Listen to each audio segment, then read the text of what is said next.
The words hit Belle Redmond like a fist to the chest. "I'm asking for one more week." She stood in the doorway of her ranch house, the evening sun bleeding copper and crimson across the Arizona sky behind Nathan Barker, and she felt something inside her shift so violently that she had to grip the door frame to keep herself upright. One more week. He had said it so quietly, so carefully, as though he already knew the weight those words carried. As though he understood that they were not just a request but a revelation, a forced choice that would crack her life down the middle. Because Belle Redmond had spent 3 months telling herself a lie. She had told herself he was just passing through. She had told herself the way her pulse jumped when she heard his boots on the porch steps was simply the reflex of a woman who had been alone too long. She had told herself that the warmth spreading through her chest when he laughed at something she said across the supper table was nothing more than ordinary human comfort, the kind any lonely widow might feel for a hired hand who did his work and asked few questions. And she had almost believed every single one of those lies, until this moment. Until he stood there with his hat held in both hands and his dark eyes holding something so carefully restrained it looked almost like pain, and he asked for one more week, and Belle Redmond understood with a clarity that felt like being doused in cold water that she did not want one more week. She wanted every week he had left to give. The realization terrified her.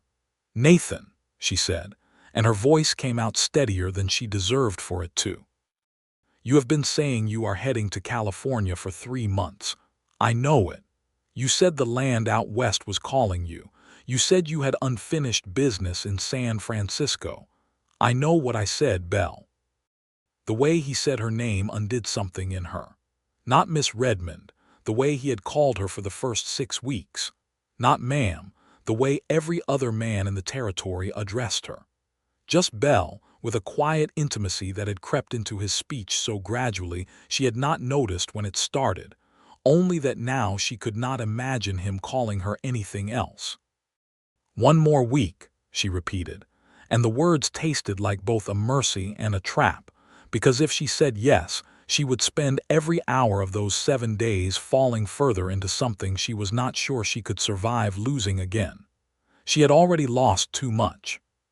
She stepped back from the doorway, turned away from him before he could see what was happening in her face, and walked toward the kitchen. "Get inside," she said. "Supper is going cold." And that was her answer. Both of them knew it. The story of how Belle Redmond came to stand in that doorway terrified of a man's kindness began 3 months earlier, in the summer of 1882, in the high desert country outside of Tucson, Arizona Territory, where the saguaros stood like sentinels along the ridgelines, and the heat pressed down on everything like a physical weight. Belle had been running the Redmond ranch alone for 14 months. Her husband, Thomas Redmond, had died of a fever in the spring of 1881, leaving her with 200 acres of grazing land, a modest but solid house, 12 head of cattle, 3 horses, and a debt to the Cattlemen's Bank of Tucson that she had been methodically paying down ever since. Thomas had been a good man, kind and steady, and Belle had loved him in the reasonable, comfortable way that 2 sensible people who suit each other can love.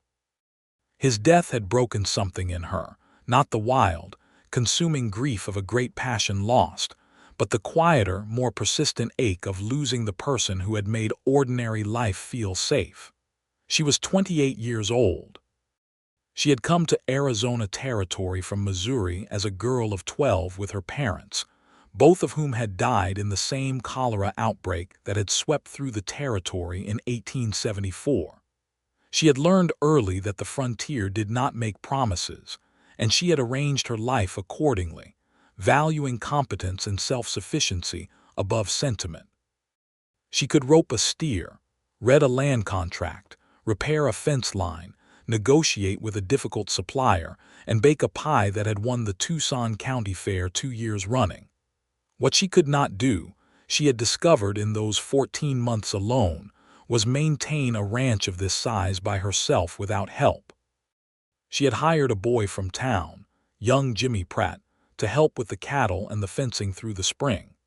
But Jimmy had left in June when his family moved north toward Flagstaff, and the advertisement she had placed in the Tucson Daily Citizen for a reliable hired hand had yielded exactly 2 responses, both of which had proven unsatisfactory within the first week.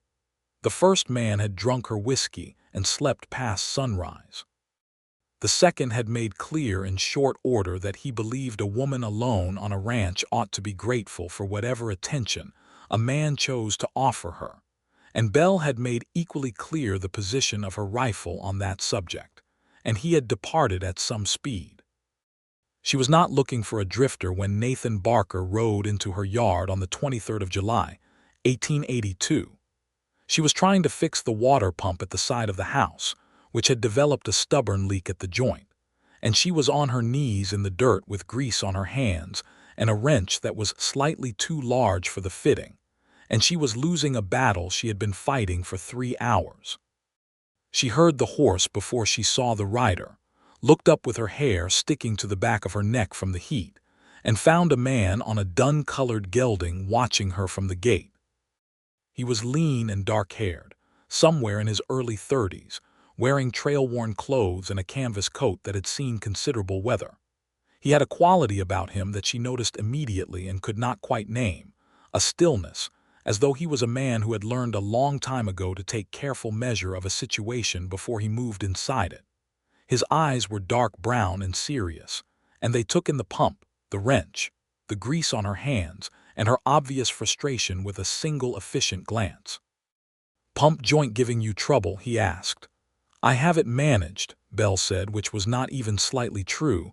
He did not argue with her.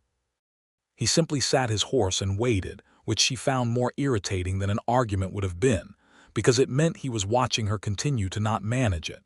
After another 2 minutes of wrenching, during which the leak became conspicuously worse, she sat back on her heels and looked up at him. "Do you know pumps?" she asked. "Some," he said.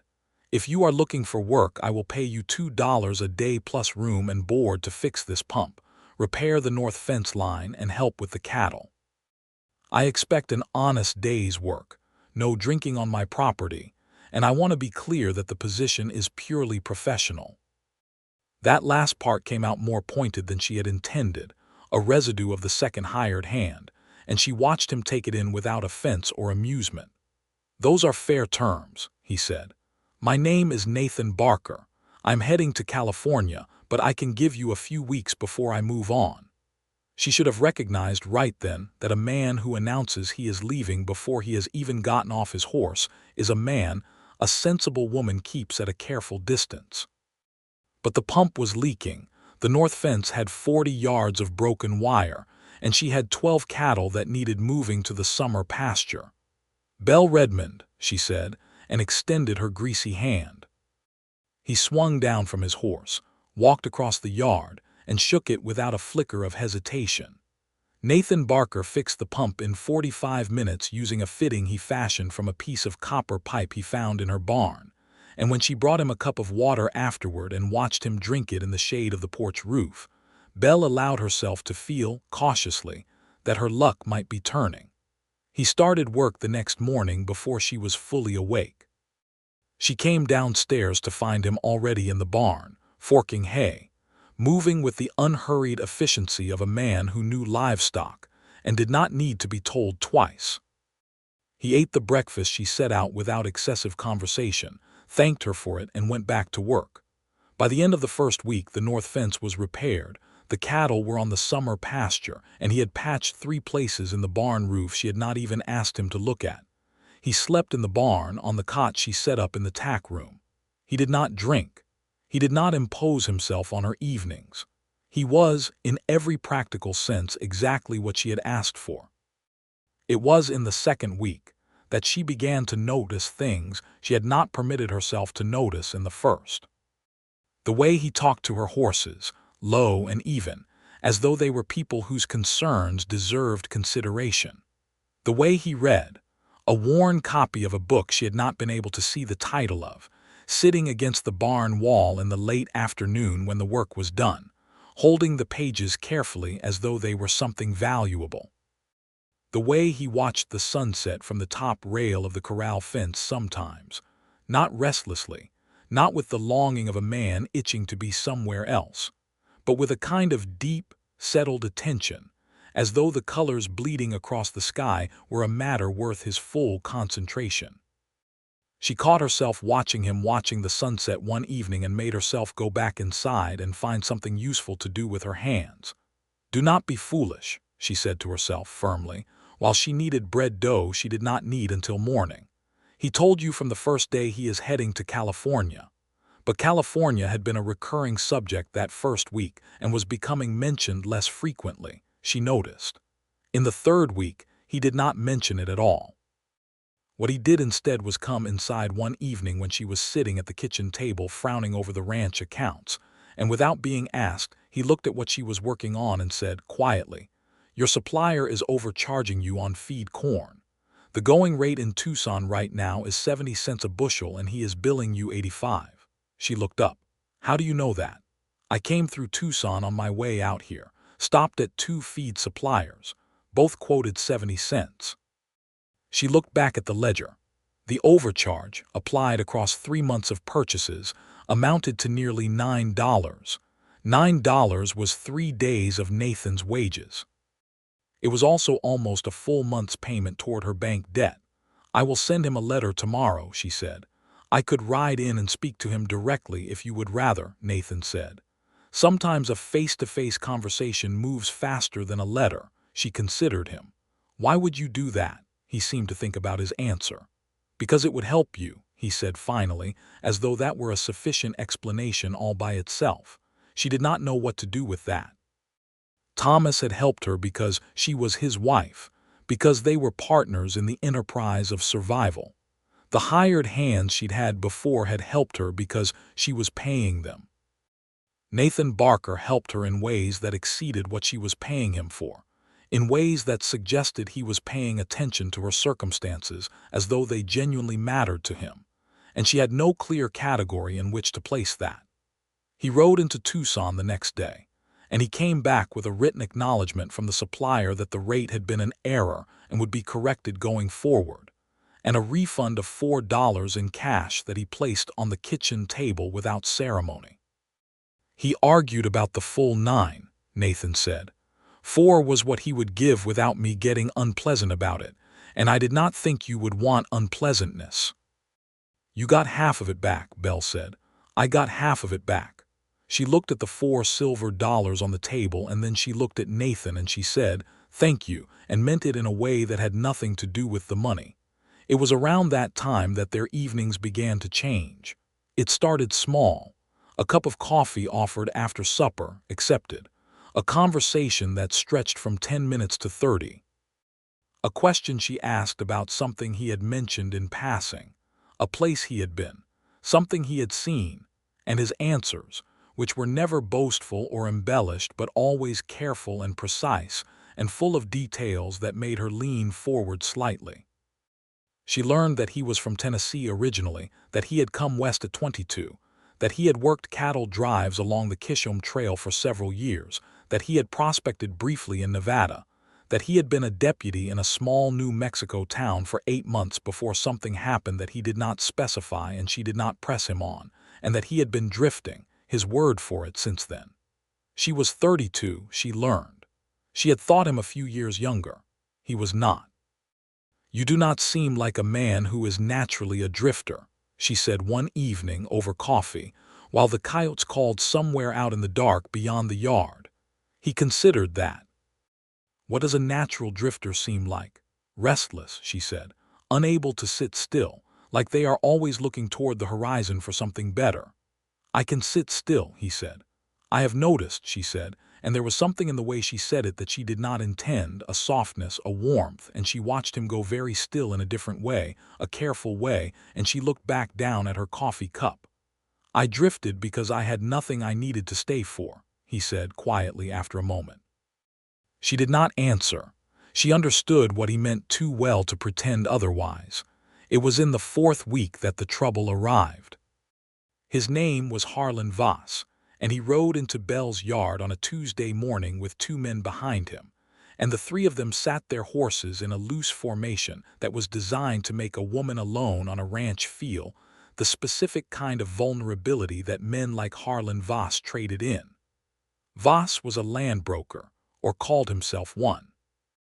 Belle knew his name because he had made a written offer on her property 2 months earlier, at a price that was insultingly below market value, citing her debt to the cattlemen's bank and her inability, as a woman without a husband, to maintain the ranch as a going concern.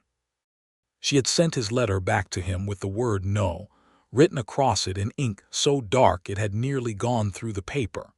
He had apparently decided that a personal visit was warranted. He was perhaps 50, thick through the shoulders, with a blonde mustache going gray and the look of a man who had gotten what he wanted often enough that being refused seemed to him a temporary condition rather than a final answer. "Miss Redmond," he said, looking down at her from his horse with a smile that did not engage his eyes, "I heard you are still struggling to maintain this place without proper help." "You heard wrong," Belle said. She was standing in front of her porch steps, and she was not going to step back. "Is that so?" His gaze moved past her to the barn, where Nathan had appeared in the doorway and was leaning against the frame with his arms crossed, watching the scene with the same quiet attention he brought to everything. "Hired yourself a hand, did you? That is a temporary solution to a permanent problem, Miss Redmond. Ranch this size needs a man running it full time, not a drifter passing through." The word drifter was chosen to wound, and Voss looked pleased with himself for using it. "The offer I made you stands," Voss continued, switching to a tone of false reasonableness. "Same price, still more than this place will fetch when the bank comes calling. I'm trying to help you out of a difficult situation." "Your help is not required," Belle said. Voss looked at her for a long moment with an expression that said he was reassessing how much patience this was going to require. Then his eyes moved back to Nathan and something shifted in his face, a recognition, a reassessment of a different kind. His expression tightened. "Barker," he said. "Nathan Barker." Nathan straightened from the doorway and walked slowly across the yard to stand beside Belle. He did not say anything. "Well," Voss said, "this is an interesting development." The two men behind Voss had straightened in their saddles in a way that had nothing casual about it. "What do you want, Voss?" Nathan said. His voice was completely even. "I think the better question is what you want," Voss said, and there was something underneath his words now, something with teeth. "You have been running from your dark past for a long time, Barker. It would be a shame if certain people in this territory were to learn exactly where you had gotten to." Belle felt the threat in those words like a change in the air before a thunderstorm, and she felt Nathan feel it too, though nothing in his expression or posture changed. "I think you should take your men and ride back to Tucson," Nathan said. Voss looked down at them both for a long moment, and then he smiled again, that empty, calculated smile. "I will be back, Miss Redmond. When you are ready to be sensible, my offer stands." He turned his horse and rode out, his men following. Belle did not speak until the sound of their horses had faded. Then she turned to Nathan and said, "What was that about?" He did not answer immediately. He was watching the dust clouds settling on the road, and his jaw was set in a way she had not seen before, a closed, carefully controlled expression that told her he was weighing something difficult. "Nathan," she said. He turned to look at her. "Do you want me to tell you now or later?" "Now," she said without hesitation. He exhaled slowly. "In New Mexico, when I was deputy, there was a man, a rancher named Cade Voss, Harlan's nephew." Belle felt a chill that had nothing to do with the temperature. Cade Voss was running a scheme with the land office, falsifying deed transfers and collecting payments from homesteaders for land that was never legally theirs. When they built on it, he would have them evicted and resell. "I found out about it. I brought it to the marshal. The marshal was part of it." Nathan paused. "Things went badly. Cade Voss ended up dead. There was an inquiry. It was ruled self-defense and I was cleared, but Harlan Voss has never accepted that version of events. He has been looking for ways to create trouble for me ever since." Belle absorbed this. "Is that why you left New Mexico?" "Partly. There is more to it." He looked at her steadily. "If I tell you all of it, it is going to change things between us. And I want you to know that before I say it, because things between us have come to mean something to me that I do not want to damage." The directness of that made her breath catch. She made herself hold his gaze. "Tell me," she said. "The marshal who was involved in the scheme was a man named Willis Holt. He had a brother-in-law on the territorial court. When Cade Voss died and the inquiry was convened, Holt filed a secondary charge against me, a charge of conspiracy to defraud, claiming that I had been skimming from the scheme myself and that killing Cade was an act of silencing a partner. The conspiracy charge was thrown out for lack of evidence, but it existed in the record. Harlan Voss has been trying for 2 years to have it reopened. He has not been able to do it legally because there is genuinely nothing there, but he has contacts in the territory and he is willing to use them to complicate my life." Belle was quiet for a moment. "Is there anything to it? The conspiracy charge?" "No," Nathan said flatly. She looked at him for a long, careful moment. His eyes were direct and steady and told her nothing except the truth. "I believe you," she said. Something moved through his expression, something so brief and quickly controlled that she almost missed it, but it looked, she thought, like relief. Like a man who had been carrying something heavy being told that setting it down was permitted. "Voss will be back," he said, "and he will not just be offering to buy your ranch this time. Now that he knows I am here, he will use that as leverage. He will threaten to bring trouble to your door if I stay." "Then we will deal with that when it comes," Belle said, with a certainty that surprised her even as she said it. Nathan looked at her. "You are not going to ask me to leave. I told you the position was purely professional," Belle said, and she allowed just the faintest trace of something lighter into her voice, something that was nearly a smile. "I still have cattle that need moving to the fall pasture, and the henhouse needs a new door. I cannot afford to lose a competent hand over a bully's grudge." Nathan looked at her for a long, quiet moment. "All right," he said, and that was all, but the way he said it held more than the 2 words could reasonably carry. Voss's threat did not materialize in the way she had expected. Instead, 3 days later, a man from the Cattlemen's Bank of Tucson arrived at her door. His name was Whitfield, a thin, precise man in a city suit who informed her that the bank was reviewing her loan and that there were, he said carefully, some questions about the documentation on the original land deed.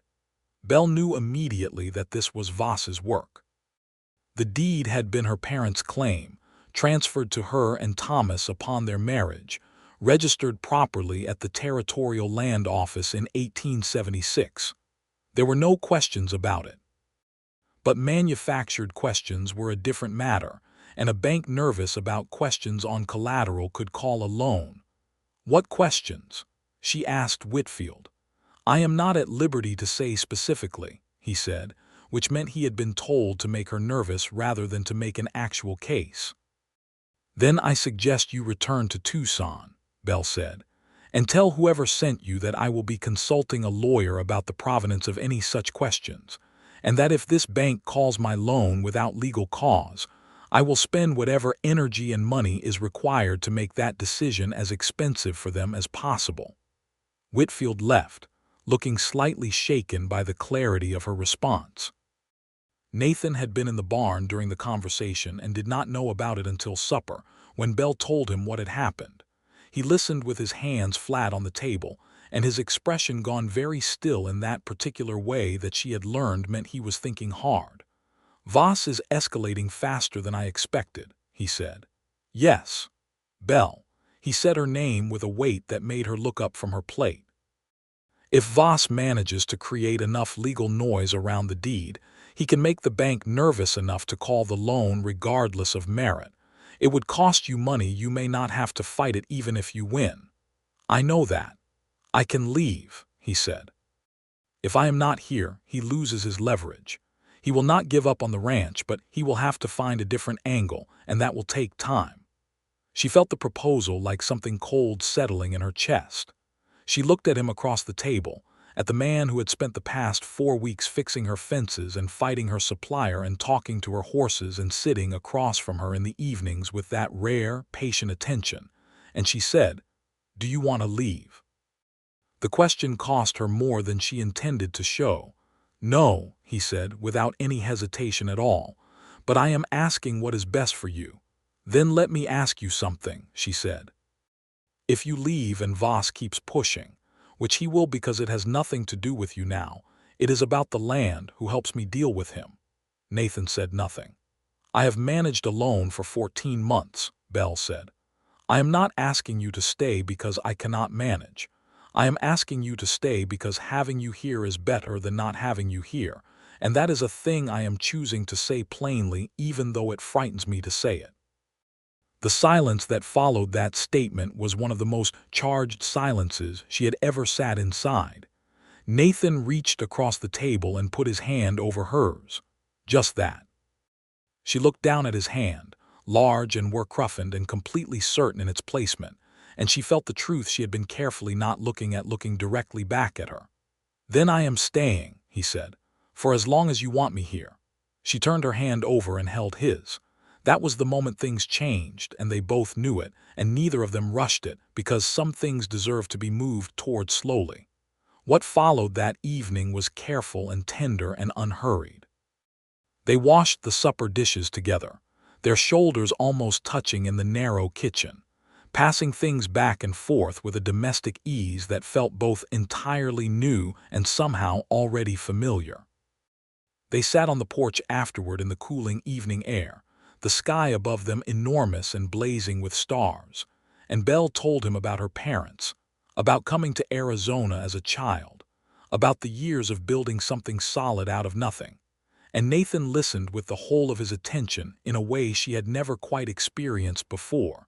Not the polite half-listening of a man waiting for his turn to speak, but genuine, focused, receiving her.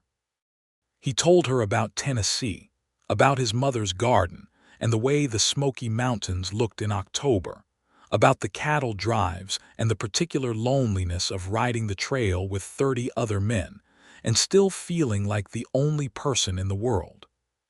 He told her about the woman he had almost married in Abilene, who had eventually married a banker because Nathan couldn't promise her he was staying, and the way that had confirmed for him something he had already suspected, that he was not a man built for halfway commitments.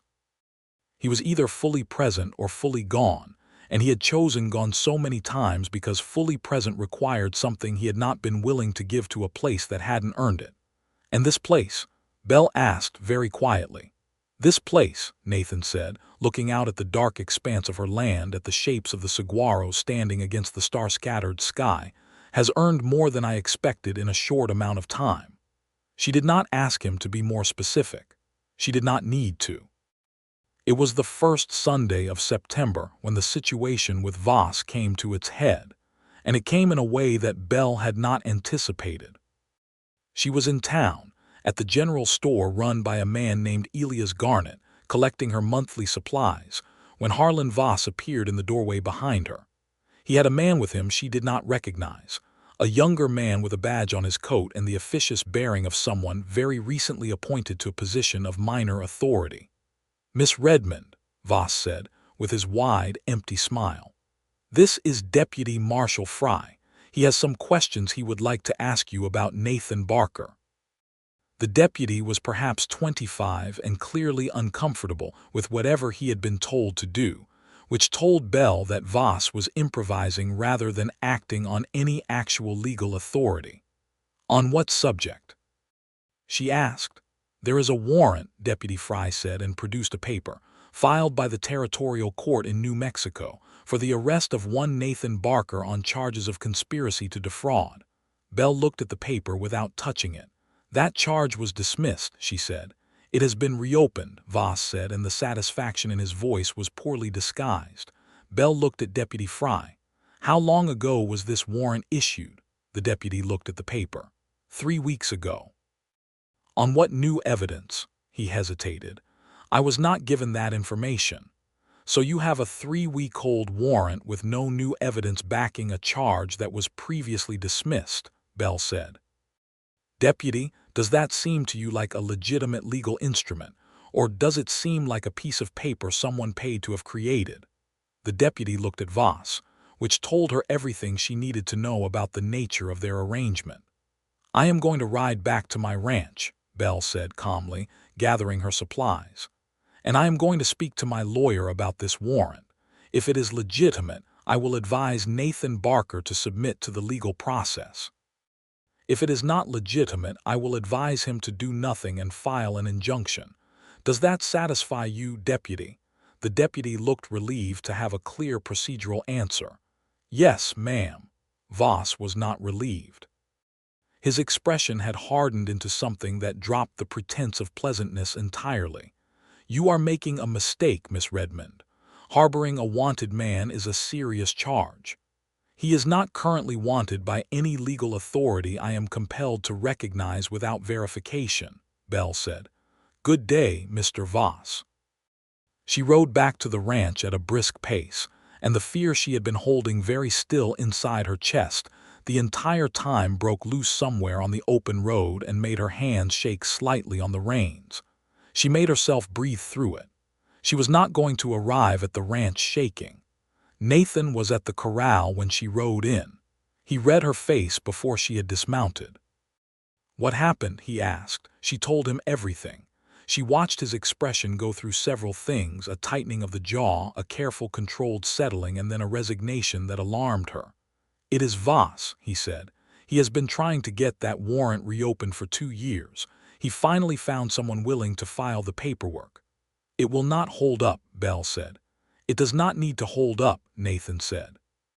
"It just needs to be real enough to get me in front of a judge in New Mexico, where Harlan has spent 20 years building influence. If it goes there, Belle, the outcome is not certain." She looked at him steadily. "Then we make sure it does not go there. We take it to a lawyer here first.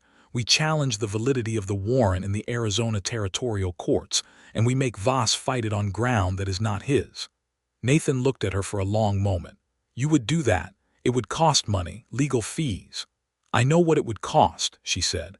"I also know what letting you be dragged to New Mexico on a fraudulent warrant would cost, and I am not willing to pay that price." The quiet that followed was different from their other quiet moments. It was rawer, more exposed. Nathan looked at her with something in his eyes that she recognized because she had been trying not to feel the same thing herself for weeks now. A recognition that was deeper than attraction, deeper than admiration. Something that had to do with the specific painful vulnerability of realizing you have let someone matter to you more than you intended.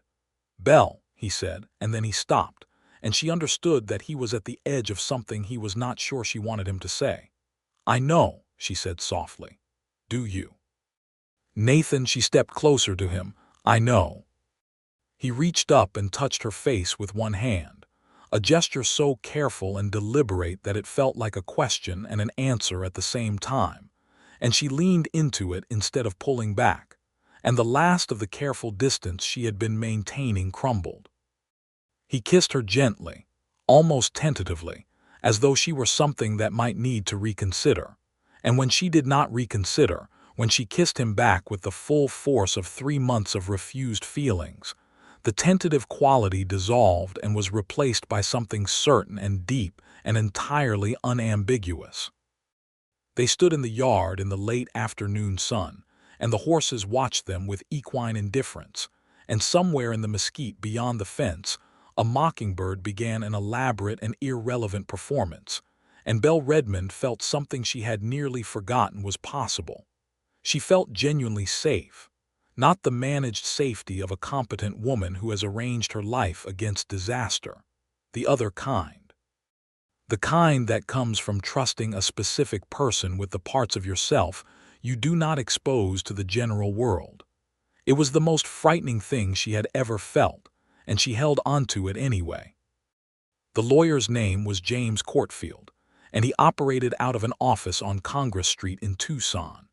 He was a small, energetic man in his 40s with spectacles, and a manner that suggested he found legal problems genuinely interesting rather than merely professionally necessary, which Belle had always found reassuring. She and Nathan rode into Tucson together on the Monday following the encounter with Voss. It was the first time they had ridden side by side into town, and Belle was aware, in a way she had not been before, of the particular nature of public perception in a small territorial city where everyone knew everyone's business. The glances they drew were not hostile, but they were attentive, and she held her head level and thought about the work to be done. Courtfield read the warrant carefully twice. "This is a territorial warrant issued out of Santa Fe," he said. "Based on what authority?" He turned the paper over, examining it. "A judge named Elias Brent," Nathan said. "He is connected to a man named Willis Holt, who filed the original conspiracy charge in New Mexico." Courtfield made a sound of concentrated interest. "I know of Brent. He has had 2 rulings appealed in the last 18 months, one of which was overturned at the federal level. There is a question of his judicial standing currently before the federal appellate court in Denver." Belle felt something loosen slightly in her chest. "The warrant may not be valid on its face," Courtfield continued, "given the questions about Brent's standing. If I can get a motion filed in the Arizona District Court within 48 hours, we can have this warrant stayed pending a review of its provenance. That will keep it off the table while we challenge it properly." "Can you do that in 48 hours?" Nathan asked. "I can do it by noon tomorrow," Courtfield said, with the pride of a man who genuinely enjoys a challenge. "I will need everything you have documented regarding the original dismissal in New Mexico, names, dates, the judge who dismissed it, any witnesses to the inquiry proceedings." Nathan had it. He had been carrying those documents in a worn leather case in his saddlebag for 2 years, because he had always known this day might come. They spent 3 hours with Courtfield, going through everything. When they emerged into the afternoon heat of Congress Street, Belle felt lighter than she had in days. Nathan looked, for the first time since Voss had appeared in her yard, like a man who could breathe. They had dinner at a small restaurant near the plaza before the long ride back, sitting across from each other at a corner table, and the shift in their relationship had a different quality in public than it had felt on the ranch. More definite, more declared. "How are you feeling?" Nathan asked.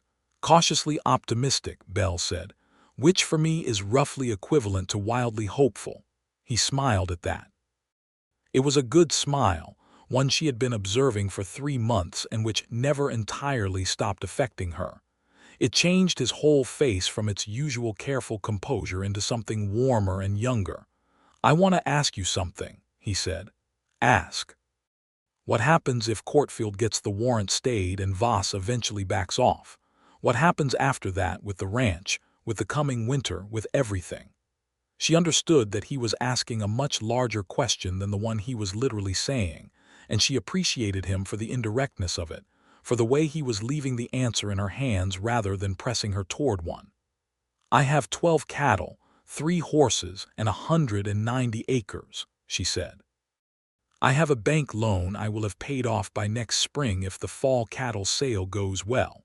I have land that is worth real money and is going to be worth more as the territory develops." She paused. "What I do not have is enough hands to expand to the size the land could support. I have been thinking for a while that the sensible thing would be to take on a partner." Nathan held very still. "A partner? A working partner," she said, meeting his eyes, "with a formal interest in the ranch, not a hired hand, not a drifter passing through." She held his gaze. "Someone who is staying." "Belle," he said, and the word came out rough-edged in a way that told her he was not entirely unaffected. "I am not proposing a business arrangement," she said, with more directness than she had intended, heat rising in her face. "I am saying badly what I am trying to say, which is that I want you to stop leaving in your mind. I want you to stop holding California as an exit. I want you to be here properly for reasons that have nothing to do with the cattle." He was quiet for a long moment. The restaurant noise moved around them, the clink of dishes, a laugh from somewhere across the room, the sound of the city going about its business outside the window. "I have been a drifter since I was 22, he said. "I have never in my adult life had a place I could honestly call mine. I have been afraid to admit that I want one because I have lost enough things in my life that wanting something very much seems dangerous." "I know about dangerous wanting," Belle said quietly. "I know you do. Nathan, I'm asking you to stay, not for a week, Not until California, stay. He reached across the table and took her hand, and the quality of the gesture was different from the one across the supper table weeks ago. That one had been comfort, solidarity. This one was a commitment. Yes, he said, I will stay. Courtfield had the warrant stayed by noon the next day, exactly as he had promised. The legal document citing questions about Judge Brent's standing arrived at the Tucson District Court and was accepted without objection. The Arizona District Judge, a man named Holleran who had a reputation for being impervious to political pressure from outside his jurisdiction, signed the stay and added a note requesting full documentation of the original case history from the New Mexico Territorial Court. Word reached Harlan Voss through channels that took approximately 4 hours, and by sundown he had appeared at Belle's ranch gate for the third and last time. He came alone this time, which she noticed and interpreted correctly as a sign of limited options rather than civilized intent. Belle was on the porch. Nathan was beside her, and the quality of the way he stood beside her was different from the first time Voss had come. Then he had walked out from the barn to take a position at her side. Now he was already at her side naturally, without theater or announcement. Voss looked at them both for a moment from his horse. You are making enemies, he said, and this time he did not bother with the smile. I have noticed, Belle said. Courtfield cannot stay that warrant forever. New Mexico will challenge it. Possibly, Belle said. Though I understand Judge Brent's standing is currently under federal review, which makes the warrant's legal foundation rather uncertain. If I were you, I would consult a lawyer about the wisdom of pushing a warrant issued by a judge whose rulings are being examined at the federal level. The liability that could create for the person who requested the warrant is significant. Voss absorbed this. His jaw tightened. My offer on the ranch stands, he said, making one last attempt. I will add another $500 to the original price. Final offer. Belle looked at him with a complete, settled calm. This ranch is not for sale, Mr. Voss. It was not for sale when you first asked, and it will not be for sale. Now I am asking you to leave my property. If you return, I will file a harassment complaint with the county sheriff, which I should tell you I can support with a documented history of your visits and threats that I have been recording since your first letter arrived. She had, in fact, been doing exactly that, keeping a careful written log with dates and details, on Courtfield's advice from an earlier casual conversation. Voss did not need to know that Courtfield had only suggested it after the warrant issue, and that the record, while real, was not as extensive as she implied. Voss looked at Nathan one more time. Something moved through his expression, an anger that went back further than this situation, a 2-year grudge given a face. You cost my family, Voss said to Nathan. Cade was the last of our name. Cade made choices, Nathan said quietly. I did not make them for him. There was a silence that stretched long enough to become its own statement. Then Voss turned his horse and rode away down the road, and the particular way he rode, without looking back, without the theatrical pause of a man planning a return, told Belle that it was over. Not because he had given up on the grudge. Men like Harlan Voss did not release grudges. But because he had exhausted the specific angle of attack available to him, and pressing further risked exposing himself to real legal liability, which was a cost a man motivated by profit rather than pure vengeance was ultimately unwilling to pay. Nathan stood silently beside her until the sound of hoofbeats faded. He will leave you alone now, he said. I think so too, Belle said. Then she took a breath and said, Nathan. Yes. I want to ask you something now. He looked at her, and there was something in his eyes that was warmly, quietly steady. A man who had made a decision and was at peace with it. A man who had arrived somewhere after a long travel. Will you ask Courtfield what he knows about marriage law in the Arizona territory, she said, because I have some thoughts about the most efficient way to create a formal partnership in this ranch, and certain options are more legally clean than others. The silence lasted 2 full seconds, and then a smile broke across Nathan Barker's face that she had never seen before, wider and less controlled than his usual careful expressions, something that lit his whole face from the inside. "Are you proposing to me?" he asked. "I am discussing ranch partnership structures," she said with great dignity, though her own face was warm. "You are absolutely proposing to me," he said. "I am making a practical observation about property law," she said. And then, because she was Belle Redmond and she had survived 14 months alone on a frontier ranch, and she had faced down Harlan Voss 3 times, and she had just spent the past 8 weeks falling in love by gradual, impossible degrees, she said plainly, "Yes, I am proposing to you. Do you object?" He kissed her in answer, which was thorough and unambiguous and entirely satisfying as a response. They were married on the 14th of October, 1882, in Tucson, at the small Episcopal church on Stone Avenue, with James Courtfield as a witness, and Elias Garnett from the general store and his wife Clara as the other two. It was a small ceremony by necessity rather than preference, but Belle wore her best dress, dark blue wool with ivory buttons, and Nathan wore a new coat that he had purchased in Tucson the week before without saying why. And when the minister asked him if he would take Belle Redmond as his wife, he said yes in a voice so certain it carried to the back of the church. Clara Garnett cried, which Belle thought was somewhat excessive but also privately touching. They rode back to the ranch together in the afternoon light, husband and wife, and the desert around them was going golden with autumn, and the air had the first coolness of the season in it. And Belle thought about her parents' claim and Thomas's careful stewardship and all the seasons she had managed alone, and she felt the thread of continuity running through all of it, unbroken and strong enough now to bear what she was adding to it.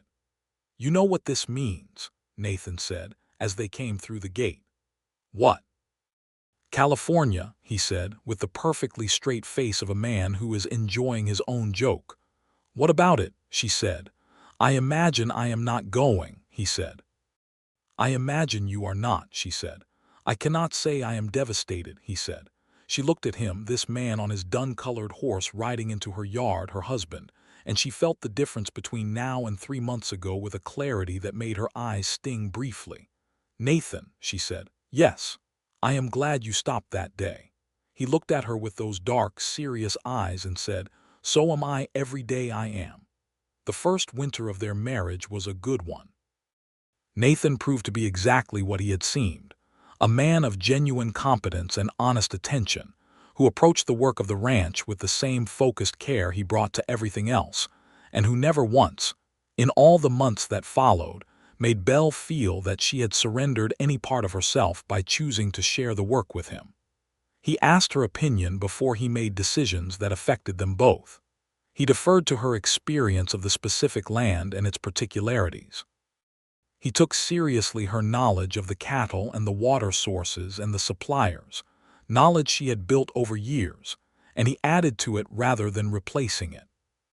They were partners, genuinely, in every sense she had intended when she had laid the word out on the table in the Tucson restaurant. He was also a man who brought warmth into the house in ways she had forgotten she was missing. He was up before her in the mornings and had coffee made, and in the evenings after the day's work he sat with her, sometimes reading, sometimes talking, sometimes just present in the particular comfortable silence of two people who have chosen each other and have nothing to prove.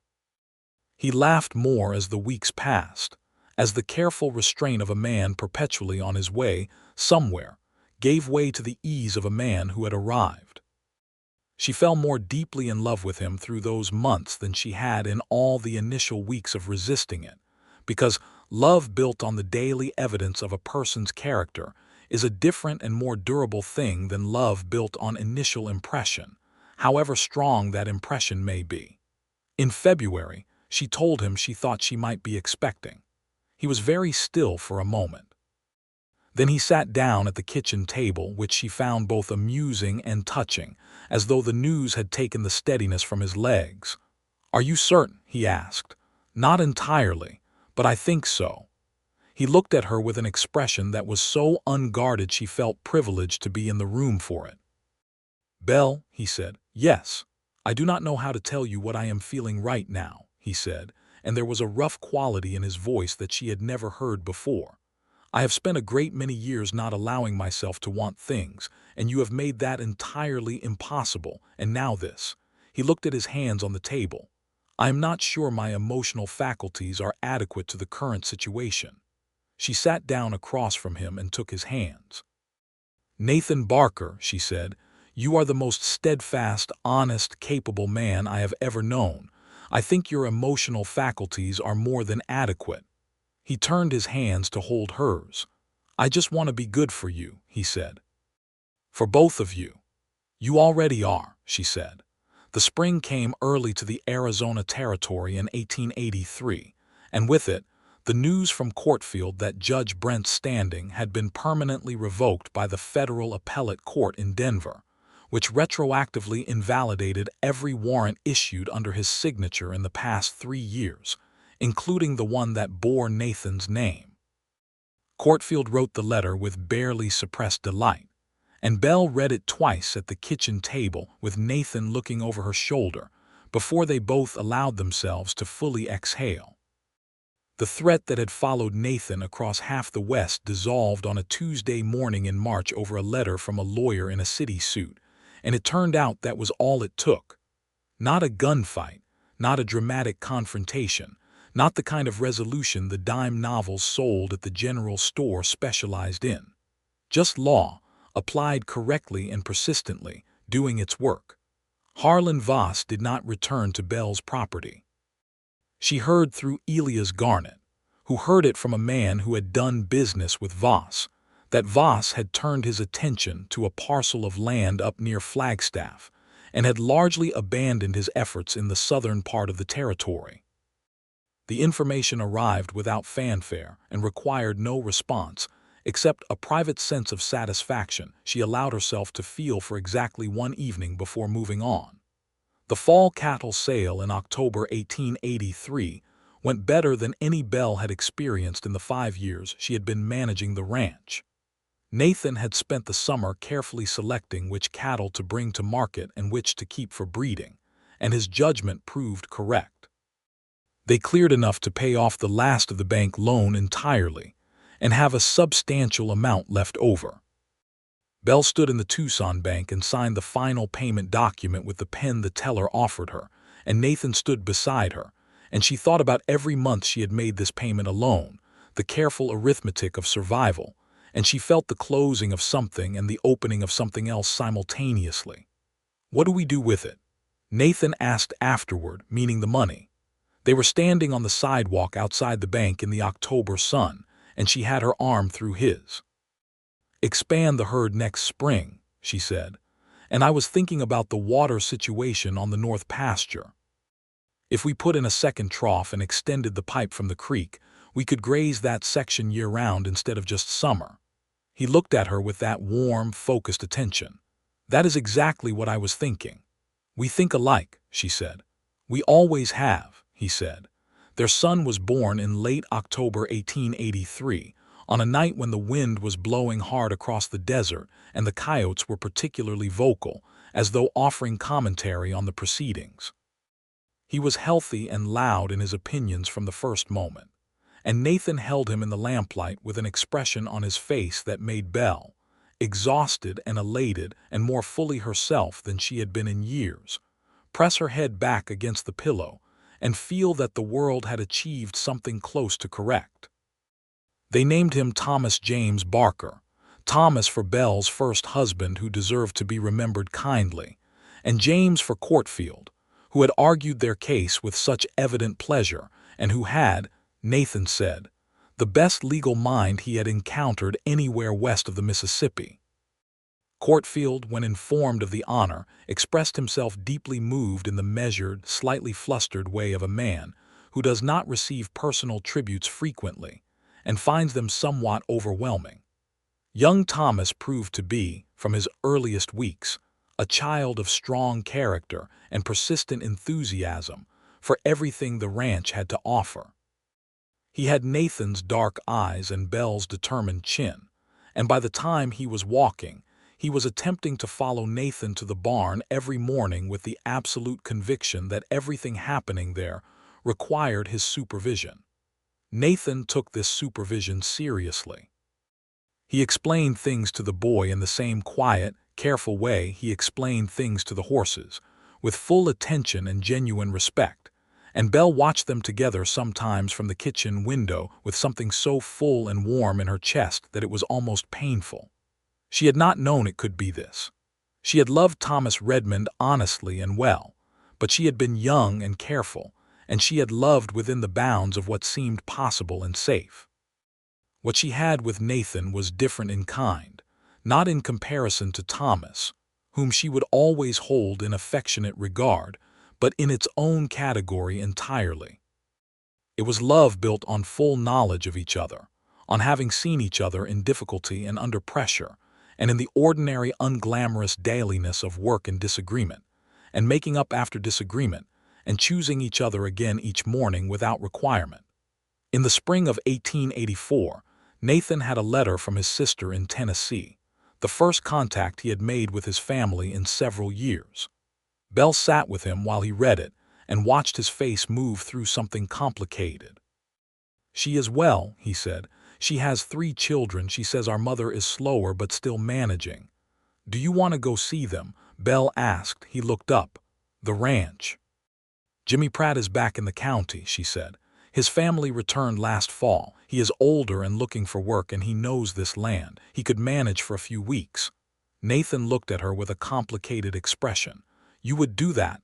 "Nathan, she is your family. Your mother is getting older." "Yes, I would do that." She paused. "I would go with you if you wanted. You would take Thomas all the way to Tennessee. Thomas is 8 months old. He will not remember the journey, but he will meet his grandmother, which seems to me worth the effort." He was quiet for a moment. "I have been gone from there for 11 years, he said. "I left in anger over something that feels very small from where I stand now." "Most things do when you are far enough away from them," she said. He looked at her with such openness that it made her want to say something insufficient, which she was wise enough not to do. "I will write to her," he said. "I will tell her about you." "Tell her I am looking forward to meeting her," Belle said.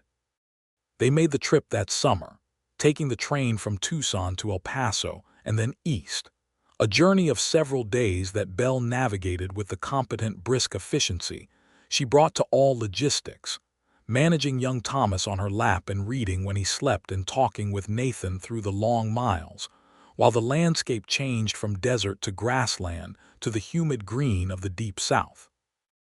Nathan's sister, Margaret, was a warm and practical woman who received Belle with immediate, genuine warmth, and who held baby Thomas with the ease of a woman who had raised 3 children and found infants entirely manageable. Nathan's mother, Eleanor, was smaller than Belle had expected and fiercer, a woman of 80 with sharp eyes who looked at Belle for a full 30 seconds upon meeting her and then said, "You will do," which Nathan told her afterward was the highest available compliment in Eleanor Barker's vocabulary. Eleanor held her grandson in her lap for a full hour on the first afternoon, and Nathan sat on the porch steps of the old farmhouse where he had grown up and watched his mother and his son together with something in his face that Belle did not want to interrupt. So she sat beside him quietly, their shoulders touching, while the Tennessee evening came on green and humid around them. "Thank you," he said without looking at her. "For what? For pushing me to come, for making this possible, for being the kind of person who thinks of things like this." "You would have come on your own eventually," she said. "Perhaps," he said, "but you made it now instead of someday, and those are very different things." She put her hand in his and they sat there while the fireflies began their work in the grass, and Belle thought about the woman she had been before he rode into her yard, competent and alone and managing, and the woman she was now, still competent, still managing, but no longer alone in the fundamental way that matters most. They stayed in Tennessee for 2 weeks and left with promises to return, and Eleanor Barker held her grandson one last time at the train platform and said to Belle, with the forthright economy of a woman who has outlived a great deal of sentiment, he needed someone who would not wait for him to figure himself out. "I am glad it was you." "So am I," Belle said. They returned to the ranch in August to find that Jimmy Pratt had managed everything perfectly well in their absence, had in fact repaired the henhouse door that had been on the task list for 6 months, and had started on a drainage improvement in the south pasture that Nathan had been planning, but had not yet begun. "Jimmy," Nathan said, surveying the work, "this is excellent." Jimmy, who was 19 now and considerably more capable than the boy who had spent that first spring helping Belle, looked pleased. "I figured you would want it done right. We are going to need more hands as the herd grows," Belle said to Nathan that evening. "A permanent hand, not seasonal." "Jimmy," Nathan said. "That was my thinking," she said. Jimmy Pratt became their first permanent employee. With a fair wage and a room built onto the barn that Nathan and Jimmy constructed together over the course of 3 weekends in September, working with the easy cooperative rhythm of men who respect each other's competence. By the autumn of 1884, the Barker Ranch, as it had come to be called on the county maps and in the local newspaper when it was mentioned at all, had grown from 12 head of cattle to 31. The bank loan was paid in full. The water situation in the north pasture had been resolved. The henhouse had a door that worked. The pump had not required attention since Nathan had fixed it on his second day. Belle sat on the porch one evening in October while Nathan and Jimmy were still at the barn doing the last of the evening work, and young Thomas was in the wooden cradle Nathan had made him in the winter, asleep in the last patch of warm afternoon light, and she looked out at the land she had fought for and held through difficulty and loss and loneliness, and she felt, deeply and completely, that she was exactly where she was supposed to be. She thought about the evening she had stood in this same doorway, and Nathan had asked for 1 more week, and she had stood there terrified of the feeling flooding through her, terrified of wanting something she could not control. She had said yes while pretending she was making a practical decision, and she had spent those 7 days knowing with increasing certainty that she had been lying to herself for weeks, and that the lie was no longer sustainable. She had hoped he would never leave. She had not dared say so. And then he had said he was staying, and she had said she wanted a partner, and they had built something out of that honesty together, brick by careful brick, and here they were. 1 more week had become forever, and she was not afraid of forever anymore. Nathan came across the yard in the fading light, saw her on the porch, and the particular way his face changed when he looked at her, that quiet, settled warmth, hit her with the same force it always did, reliable and surprising at once. He sat beside her on the porch step, close enough that she could lean her shoulder against his, and they watched the sky go through its evening colors together while Thomas slept, and the coyotes began their distant commentary, and the saguaros stood along the ridgeline like old sentinels over a landscape that was, in its way, exactly what it had always been. Wild and difficult and beautiful and worth every bit of what it asked from you. "What are you thinking?" Nathan asked. "About the North Pasture expansion," she said, which was not entirely true but was not entirely false either. He smiled. "You are thinking about me," he said, with a certainty that had nothing arrogant in it. "You are impossibly self-assured," she said. "I know what my wife looks like when she is thinking about me," he said. She turned to look at him, this man who had ridden into her life on a dun-colored horse asking about her pump, this drifter who had turned out to be the most settled, certain, present person she had ever known, and she said simply, "I am glad you stayed." He put his arm around her and she leaned into it, and the words stayed settled between them like a foundation stone, bearing the weight of everything built on it. "Where else would I go?" he said. "Nowhere," she thought. "There is nowhere else. This is the place you were heading toward all along, and you just did not know it until you arrived." She did not say it aloud because it did not need saying. He already knew. The years that followed were good years. The kind of years a person looks back on later and understands as the substance of a life rather than the waiting between events. In 1886, their second child was born, a daughter they named Alina after Nathan's mother, who received the news by letter and wrote back a response that was 3 paragraphs of practical advice about raising girls on a frontier ranch and one single line at the end that said, "This is the finest news I have had in some years." Eleanor Barker was, from the beginning, a child of absolute determination. She walked at 9 months, spoke in full sentences at 18 months, and by the time she was 3 she had informed her father that she intended to run the ranch when she was grown, and Nathan had listened to this with the seriousness it deserved and said, "I imagine you will." Thomas, at 3 years old when his sister arrived, considered her for several days with careful assessment before rendering a verdict of acceptable, which Belle thought showed good judgment.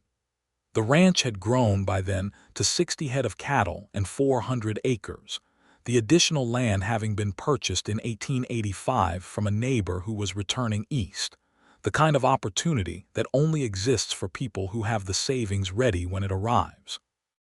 Nathan had seen it coming 6 months before the neighbor made his decision and had been quietly setting money aside. "How did you know?" Belle asked when the deed was signed. "He has been talking about his wife's family in Ohio for 2 years, Nathan said, and his fence work has been getting less careful. A man who is leaving stops maintaining the same way a man who is staying does." Belle looked at him. "Is that so?" "It is," he said, and then he looked at her with a faint smile that said he knew exactly what she was thinking, that she was thinking about a different man's maintenance, a man who had arrived and begun immediately fixing things he had not been asked to fix, whose fence work had been meticulous from the first day. "It tells you a great deal about a man," he said, "what he maintains." "It does," she agreed.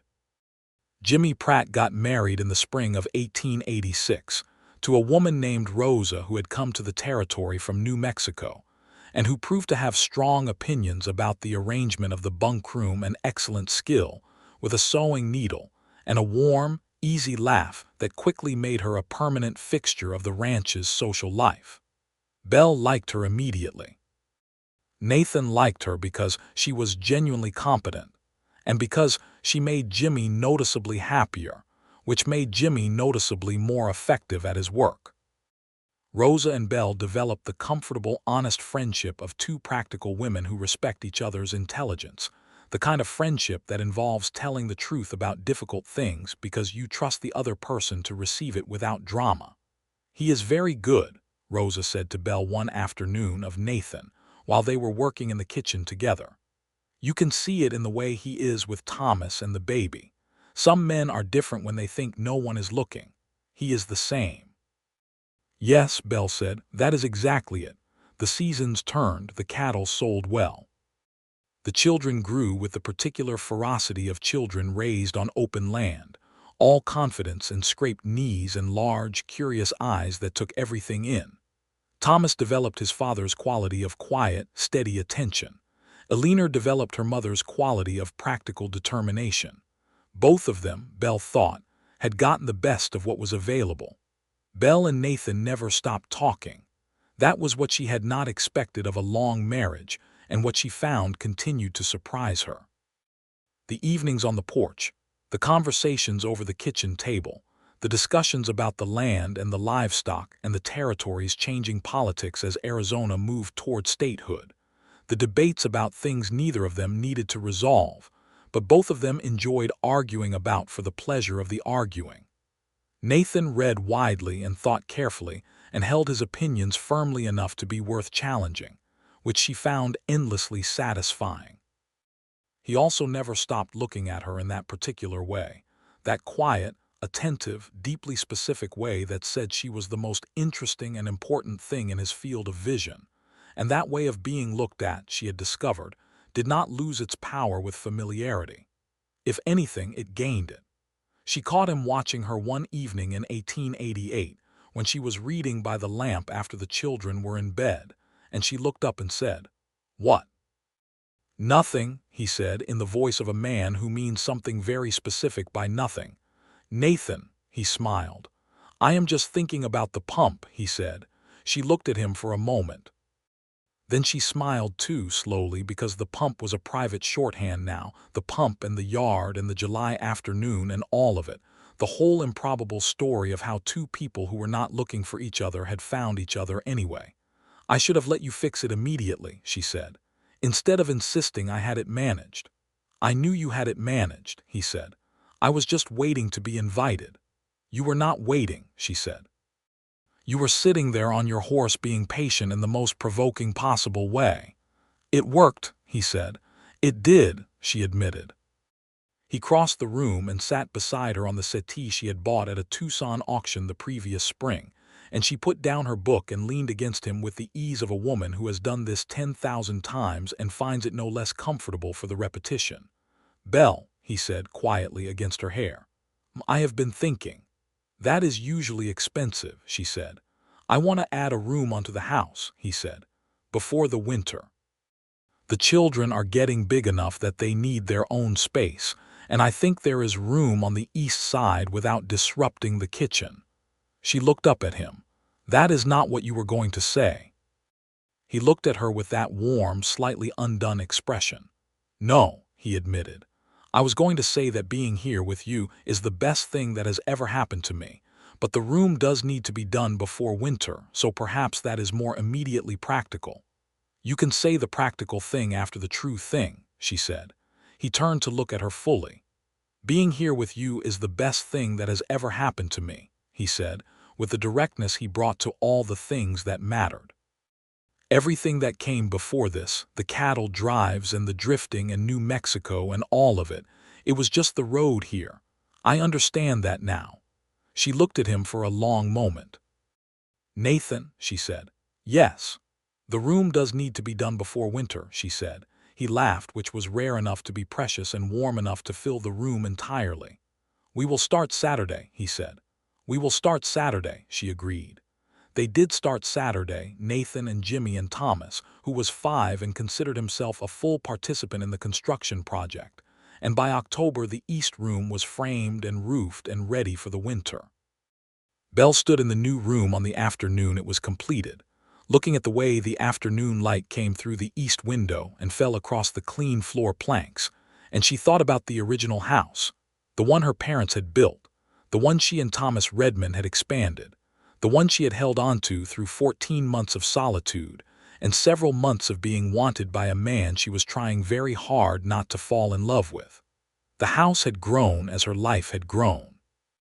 That was what houses did when the people inside them were living properly. She heard Nathan's boots on the porch steps, heard him come through the front room, and he appeared in the doorway of the new room and leaned against the frame in the way he had of occupying spaces, that easy, grounded presence that she had noticed on the very first day. "Good?" he asked. "Very good," she said. He came and stood beside her and they looked at the room together, the afternoon light moving slowly across the floor. And outside the window the desert was going gold with the autumn, and the saguaros stood sentinel along the ridge, and the sky was the particular deep blue of an Arizona afternoon in October, and everything was, in the fullest sense of the word, exactly right. The children grew. The ranch grew. The territory moved toward statehood with the slow, contentious progress that characterized all large political changes. Belle and Nathan Barker were known in the county as a reliable, honest, capable ranching family, the kind of people that a community builds around without quite noticing it is doing so. In 1889, James Courtfield visited the ranch on his way through the territory, and they had dinner and a bottle of wine Nathan had sent for from Tucson. And Courtfield played cards with Thomas and told Eleanor stories about famous legal cases that she listened to with serious, engaged attention, and told Nathan and Belle that the two of them had turned out to be exactly what he had hoped when he had first seen them walk into his office together, which was not a thing he typically said about clients. Eleanor Barker, Nathan's mother, died peacefully in the summer of 1890 at the age of 88, and Nathan received the news with the composed, deep grief of a man who has had time to prepare and still finds the moment harder than he expected. Belle sat with him on the porch that evening and did not fill the silence with inadequate words, and held his hand and was simply present in the way he had always been present for her, which was all that was needed and all that she had to offer, and it turned out to be enough. He went to Tennessee one more time alone for the funeral and to help Margaret settle their mother's affairs. He was gone for 3 weeks, the longest they had been apart, and Belle managed the ranch with Jimmy and Rosa and did not permit herself to be miserable about his absence, which she mostly succeeded at except for the evenings, which were considerably quieter than she had grown accustomed to. He came back on a Thursday afternoon, and she was in the north pasture checking on the herd when she heard his horse and turned to see him coming across the open land toward her, and she walked to meet him, and he dismounted and came to her, and they held each other in the middle of the pasture for a long time without saying anything, and the cattle watched this display of human sentiment with polite indifference. "I brought something back," he said, when they separated. He produced from his coat pocket a small object, a pocket watch, silver, worn and old. "My father's," he said. "Margaret wanted me to have it. She said Mother kept it these past 8 years waiting to give it to me when I came back." Belle looked at the watch and then at him. "She knew you would come back." "She knew," he said. She pressed the watch back into his hand and closed his fingers around it. "Good." In 1892, Belle discovered she was expecting again. She was 38 years old, and she told Nathan with rather less certainty about how she felt than she had the first 2 times. "It is a surprise," she said, which was an understatement. Nathan looked at her with that deep, quiet attention. "Are you all right?" "I am perfectly healthy," she said. "I am also 38 years old, and we have a 9-year-old and a 6-year-old and a ranch that requires consistent management." "Yes," he said. "I am not complaining," she said hastily. "I know you are not," he said. "I just want to be honest about the complexity." "Belle," he said gently, "you have never failed to manage anything you have taken on. This will be no different." "You have entirely too much confidence in me," she said. "I have exactly the right amount," he said. Their second daughter, named Clara Margaret, arrived in the spring of 1893, healthy and opinionated, and Thomas, now 10, appointed himself her protector with such seriousness that Belle had to look away to hide her smile. Eleanor, at 7, examined her new sister with scientific interest and pronounced her adequate, which was Eleanor's highest available compliment. Nathan held Clara on their first evening, sitting in the chair by the window, and looked at Belle with an expression she had catalogued in her heart across 10 years of marriage and still could not fully describe. "Thank you," he said. "It was a joint effort," she said, from the bed where she was recovering with the justified exhaustion of a woman who had just done something considerable. "For everything," he said. "Not just tonight, all of it." She looked at him, this man who had ridden into her yard on a dusty July afternoon asking about her pump, and she thought about all the things that could have happened differently. If she had been prouder about the pump, if he had kept riding, if Voss had moved faster, if the warrant had been served before Courtfield filed the stay. The number of points at which the story could have gone in a different direction was vertiginous if you looked at it directly. She chose not to look at it directly. "I should be thanking you," she said. "You fixed my pump." He laughed, that rare, warm, room-filling laugh. "I fixed your pump," he agreed. "I consider it my finest work." "You have done rather a lot since then," she said. "I have been trying to earn my keep," he said. "Nathan," she said. "Yes. You have always been worth more than your keep." He looked at her across the room, over the head of the sleeping baby, with everything they had built together visible in his face. The years and the work and the difficulty and the love that had grown through all of it like a root system spreading, until it held the whole of their shared life together. "So have you," he said, "from the very first day." The children grew up strong and capable and full of the particular confidence of children who know they are loved without reservation. Thomas became, as Eleanor Barker had predicted in her characteristically compressed way, a young man who could read a piece of land like a letter and work alongside anyone without condescension.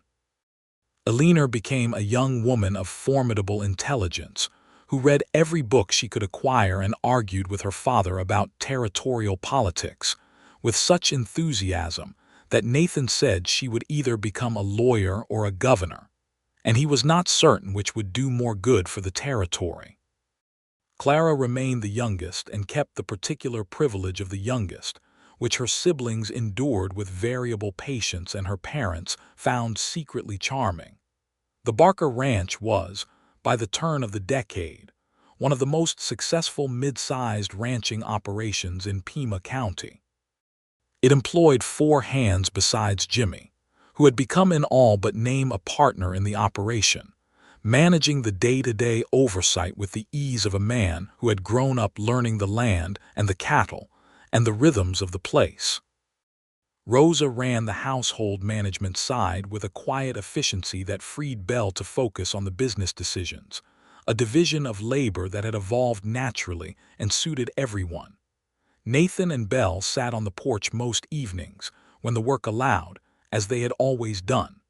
Sometimes the children were with them, and the porch was full of noise and argument and laughter. Sometimes it was just the two of them, in the old familiar quiet, watching the sky go dark and the stars come out, and the coyotes start their nightly commentary in the distance. One evening in October 1894, the air cooling with the first real autumn chill, Thomas at his father's feet working on a piece of leather harness that needed mending, Eleanor reading in the lamplight inside, Clara already asleep, Belle looked at Nathan and thought about the question she had never quite resolved to her own satisfaction. "When did you know?" she asked. He looked at her. "Know what?" "That you were not going to California." He was quiet for a moment, and she saw him thinking about it genuinely. "The morning after you told Voss to leave the second time," he said. "I watched you stand there and tell him that you were not selling, that the ranch was yours, and I thought, that woman knows exactly who she is and what she wants, and she does not need anything from anyone except honesty and honest work. And then I thought that I wanted to be the person who gave her that." "That was only the 4th week," Belle said. "I know it," he said.